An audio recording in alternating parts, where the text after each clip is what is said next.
السلام علیکم ورحمۃ اللہ۔ دوستوں، میں حافظ عبداللہ۔ مجھے پتہ ہے کہ آپ مصروف ترین لوگ ہیں، اپنی مصروفیت سے چند منٹ نکالیں، اللہ تعالیٰ کی حمد و ثنا کرنے کے فضائل سنیں۔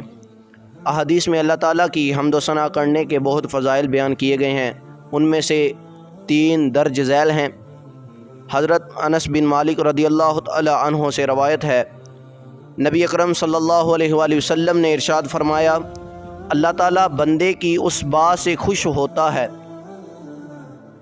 وہ کچھ کھائے تو اللہ تعالیٰ کی حمد کرے اور کچھ پیے تو اللہ تعالیٰ کی حمد کرے۔ نمبر 2، حضرت جابر بن عبداللہ رضی اللہ تعالی عنہ سے روایت ہے، حضور پر نور صلی اللہ علیہ وآلہ وسلم نے ارشاد فرمایا، سب سے افضل ذکر لا الہ الا اللہ ہے اور سب سے افضل دعا الحمدللہ ہے۔